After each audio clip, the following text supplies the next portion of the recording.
Imagine a world where you are told that if you work hard every single day for 40 years, you might, just might, be allowed to stop working when your body is too broken to enjoy it.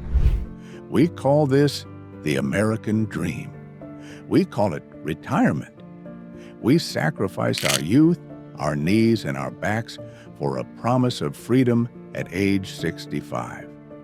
But what if I told you that the illiterate, dirt-poor peasant of the 13th century had a better retirement plan than your 401k? History has lied to you. It told you life was short and brutal. But for those who survived childhood, there was a system of care, community, and rest that we have completely destroyed. Let's talk about money. Today, you save cash. But in the Middle Ages, inflation didn't exist the way it does now. You didn't save gold, you saved relationships. There was something called a Corrody. It was essentially a retirement contract. A wealthy peasant or merchant would pay a monastery a lump sum, maybe a piece of land or a herd of cows. In exchange, the monks promised to feed, clothe, and house him for the rest of his life. No stock market crashes, no inflation, just guaranteed safety until death. Compare that to today. You put your money in a bank. The bank gambles with it. If the market crashes the year you turn 65, you are greeting customers at a grocery store until you drop.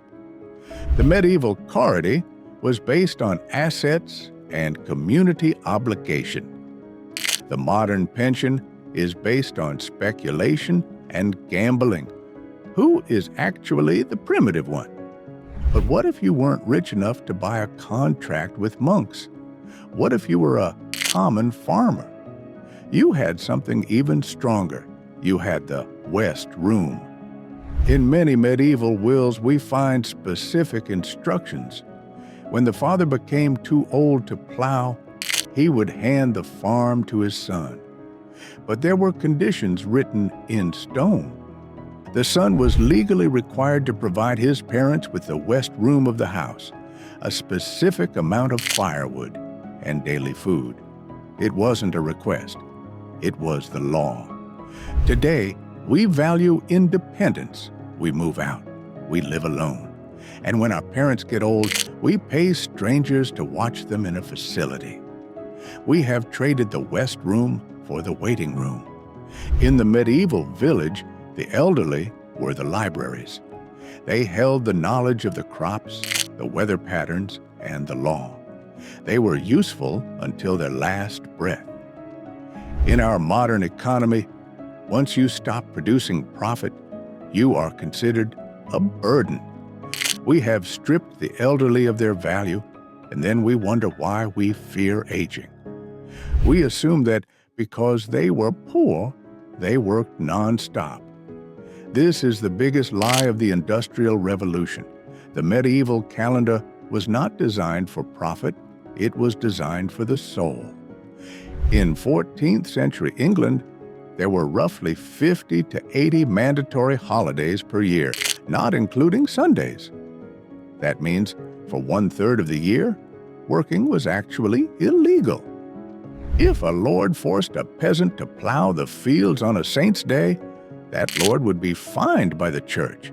God demanded rest. Compare that to the modern American worker. We have to beg for paid time off. We feel guilty for calling in sick. We check our emails during dinner. The medieval peasant worked violently hard during the harvest, yes. But when winter came, nature forced them to stop. They hibernated. They told stories. They slept. We have destroyed the seasons.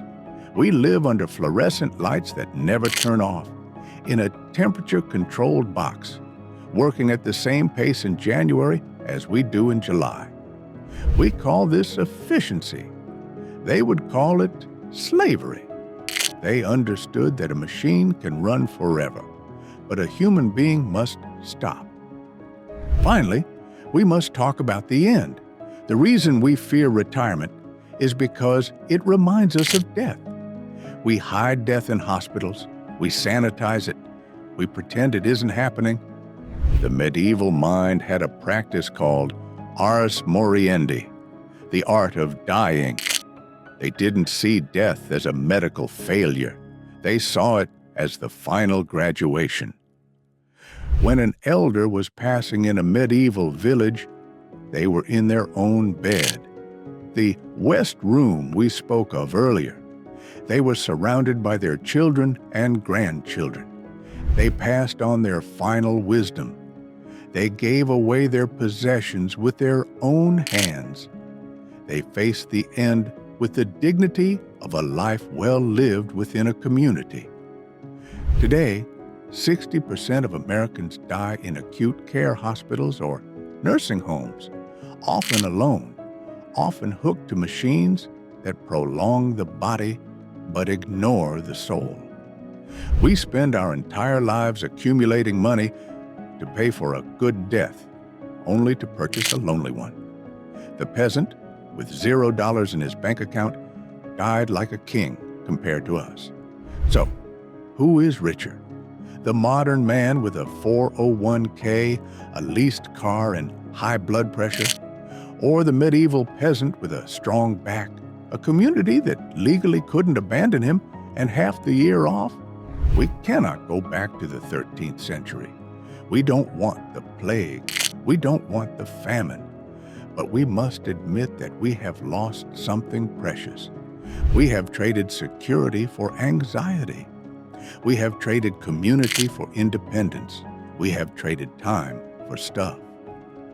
The next time you feel guilty for resting, remember Thomas the peasant. Remember that the grind is a modern invention. And remember that true wealth isn't the number in your bank. It's who is holding your hand when the work is done.